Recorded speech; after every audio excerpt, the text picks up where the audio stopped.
Hello? Shoyan here. Last time I completed the demolition. Today, I'll be framing the floor and installing plywood underlay above it.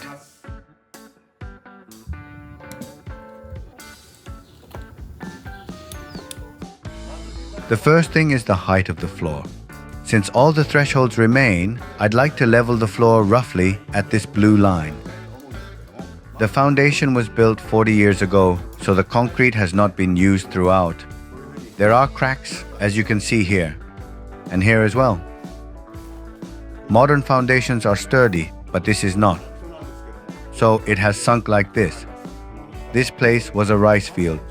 Since the soil remains, I thought the house would be sunk all around. This place is 112 millimeters and 96 millimeters here. So this area is 16 millimeters higher. This place must be the reference, and the other side has sunk by 16 millimeters. When I first saw the floor, I realized that it had sunk, so I also demolished the frame. Now that I have removed all the old floor, I'm going to level the entire floor. The top of the new floor will level the top of the threshold in the Japanese-style room. Although a slight step can be made in the hallway, the Japanese-style room has thresholds on 3 sides, so I'd like to level the floor with the threshold. I start with the Japanese-style room. The sleepers and joists in this room can still be used. However, having checked it with a laser, I can see that there is a variance of 6 to 7 millimeters. Since the sliding doors are installed, there is only one way to level the floor at the top of the thresholds. The thresholds and the existing joists are in the right position. Although the existing joists are not warped, some parts are slightly sunken, so I wedge them to secure and adjust their position firmly.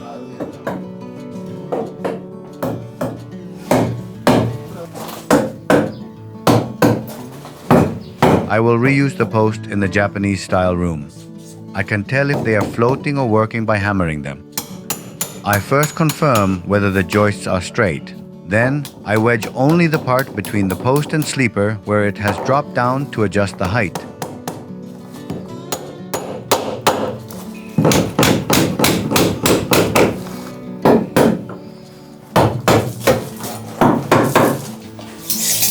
Since we are replacing the floor, I install 30 mm thick styrofoam.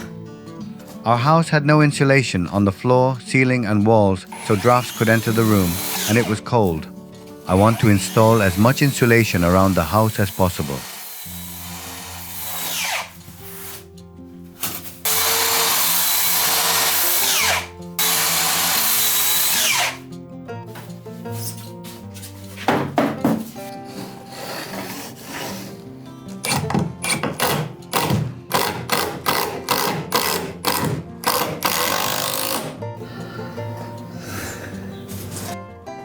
Next, I install new joists.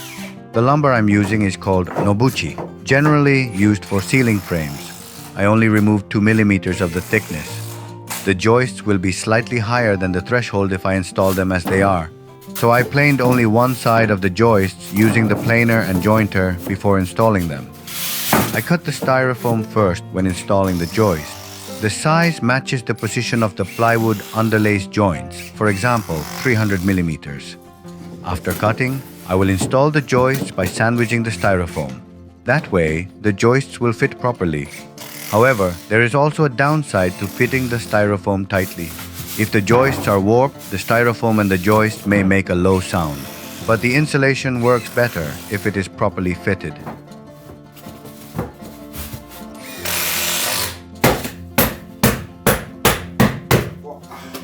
This time, I install 15 mm thick plywood. Normal 12 mm thick plywood is not quite strong enough. This is because the old joists will be used as they are without changing the direction, and the new joists will be secured at right angles to them. This means the new exposed flooring will run parallel to the joists, and the 12 mm plywood will inevitably warp in the middle. Using 15 mm plywood will prevent warping, and that's the reason I'm using it this time.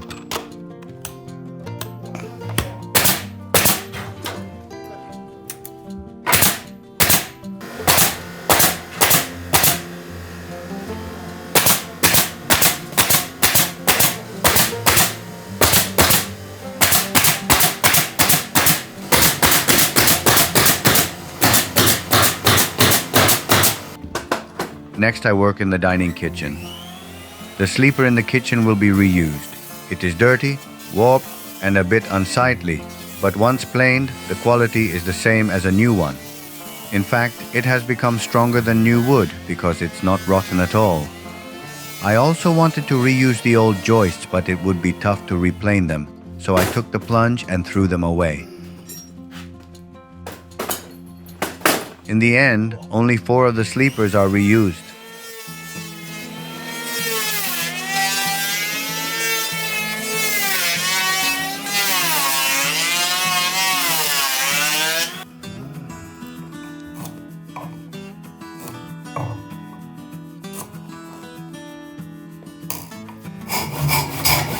The house has gravel laid under the floor.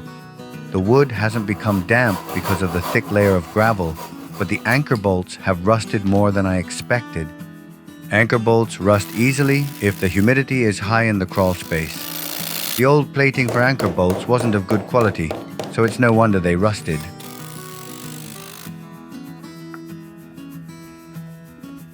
The laser level has made the work much easier. I'm measuring the top of the floor level with a laser. By lowering the thickness of the plywood underlay from the laser line, I measure the top height of the sleeper. So as long as I have a square, I can get the height of the frame. A laser level is essential for renovation. Without it, it cannot be done.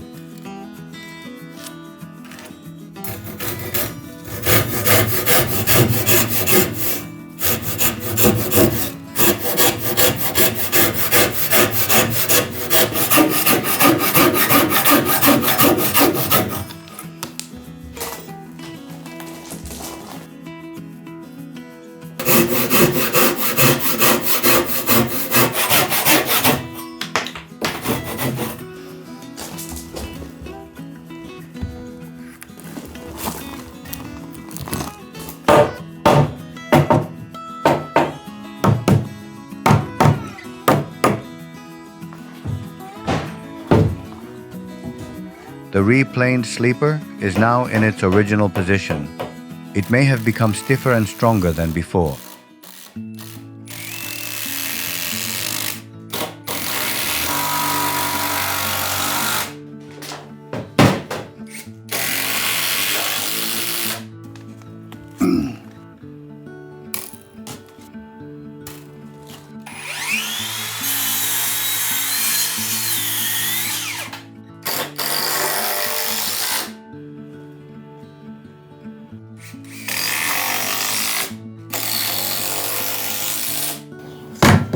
Since the kitchen floor has been demolished, I will replace the posts with plastic ones. Before installing the plastic posts, I lightly hit the foundation stone from above. I should have done it before installing the sleeper, but I forgot. I hit the slightly tilted foundation stone just enough to level it. Back in the day, even for a 200 or 230 square meter house, I would install the seals, sleepers, and 70 to 75 foundation stones under them in one day by myself. I would complete the sill installation in one day, even when it was dark. Now it takes 2 days if I'm alone. I was young, so I could do it if I wanted to.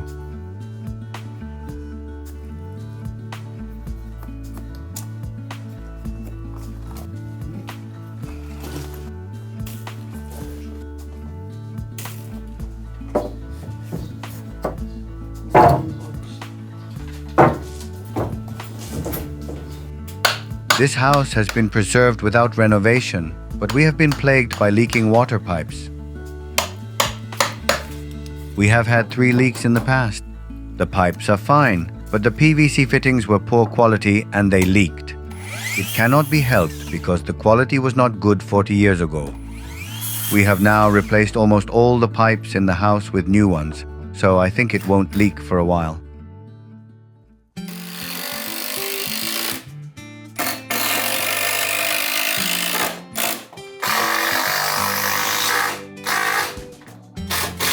The joists for this room are 45 millimeters by 60 millimeters. They are about 1/3 the thickness of the joists that I demolished, but they are 60 millimeters high and strong enough. I make sure to stagger the joists to prevent the ends from aligning in a row. I prefer using thread when adjusting the height of a floor. I could also use a laser level, but thread is still easier for me because it is visible in all areas. Visible tools are easier to use than invisible ones. I am an old-fashioned person. Both plastic posts and steel posts are made like a jack and are easily adjustable in height, which is appealing. It takes time to cut and neatly install at an exact height with wood, but with plastic posts, it's quick. It only takes about an hour. The installation has become much easier. 5寸7分か。7分にちょっと切れとるな。5寸7分にちょっと切れるかな。ほら。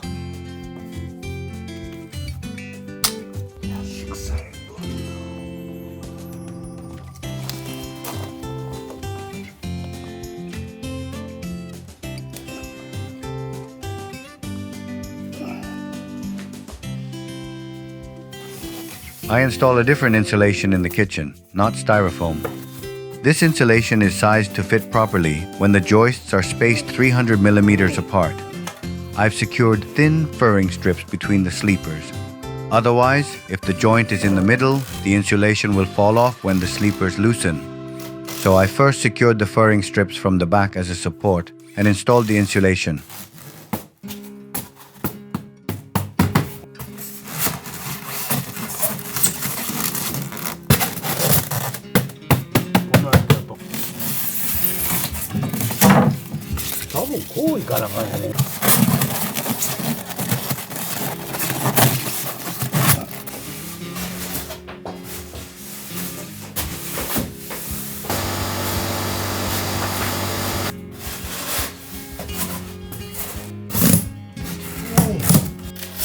I also installed the styrofoam between the rooms and the floor insulation is now in place.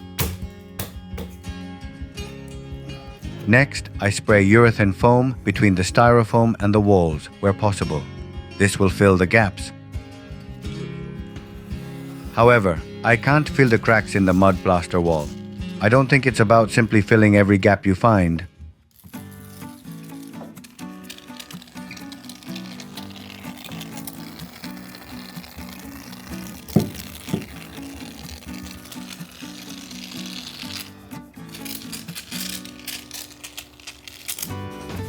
There are a few standard sizes for rooms. In our area, we use chukyoma, which is between kantoma and kansaima. The area from the inner sides of the columns can be divided by 3 at 90 centimeters, a standard building material size in Japan.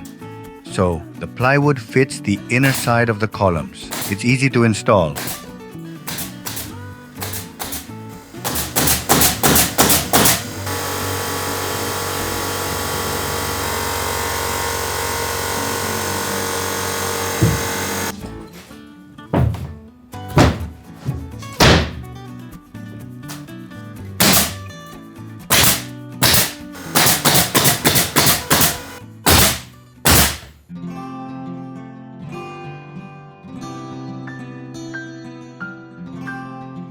Now I've finished installing the plywood underlay.